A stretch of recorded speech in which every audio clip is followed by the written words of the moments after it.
Welcome to another one of my tutorial videos. Today I'm going to give you some pool shooting tips that should really improve your pool game. I've broken it down into two basic categories, positive occurrences and negative occurrences. Here's the outline for each of these categories.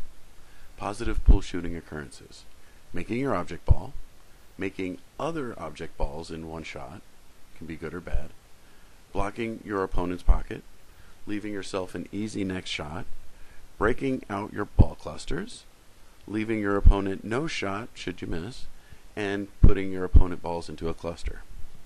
When shooting pool, the focus should be on doing a few of these positive things at the same time, or if you're going to miss, avoiding as many of the negative possibilities as possible. Here are some of the negative occurrences that need to be avoided as much as possible in a pool game. Negative pool shooting occurrences: missing your object ball entirely, therefore giving your opponent ball in hand. Making your object ball but leaving no next shot for yourself. Leaving your opponent an easy shot. Making your opponent's ball. Scratching on the cue ball or giving ball in hand by missing your object ball or failing to hit a rail afterwards. So let's start with the positive occurrences. Making your object ball is obviously the primary objective. That goes without saying. Even better, making a few of your own object balls in one shot is always nice and can be done on purpose. Sometimes making other object balls rather than the primary one you were focusing on is a bad idea because you could have used the second one pocketed for position or an easy out on your next shot. Blocking your opponent's pocket is a great way to buy yourself another shot instead of leaving them a duck to use for position on another ball. The most effective way is to block the pocket in such a way that they have no room to go around. This would cause them to either have to try to follow your ball in or carry them off the rail off your blocking ball to bank into another pocket. Sometimes sacrificing a shot to block your opponent can be the better choice to assure that you do get another shot. Leave yourself an easy next shot. This is what I consider the golden rule for shooting pool and billiards, whether playing 8-ball or 9-ball. If you leave yourself an easy shot every time, running the entire table in one turn is far more attainable. Think a couple shots ahead of time to assure a good run.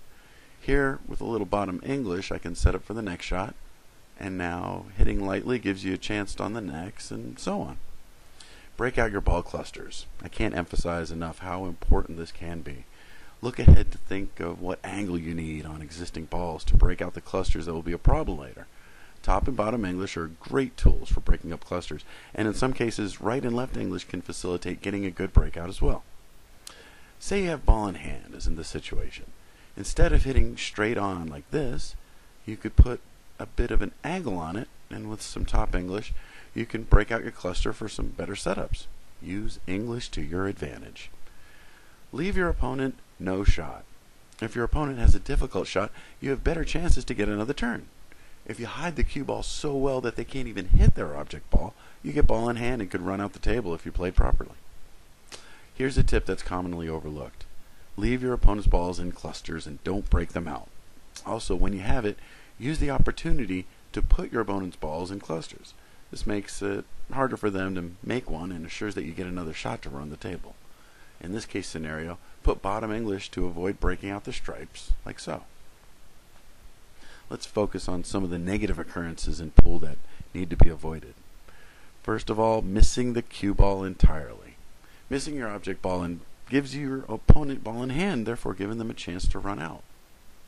Making your object ball, but leaving yourself no next shot could be hazardous to your pool game. There's no use making a shot if you leave a difficult one for yourself, especially if there was an opportunity to leave yourself with an easier shot. Leaving your opponent an easy shot is always a bad idea. Leave them difficult, so your chances to have another turn is really high. Making your opponent's ball is always bad. That goes without saying. Sometimes it's worth the sacrifice of making your opponent's ball to get it out of your way for a shot, but then generally it's best to avoid making them at all. Scratching the cue ball or giving ball in hand by missing the object ball or failing to hit a rail afterwards gives your opponent a huge advantage and should be avoided at all costs. The idea is to get your opponent to give you ball in hand so that you can run out. Setting the 8-ball on a pocket is an instance that could be either good or bad depending on the situation.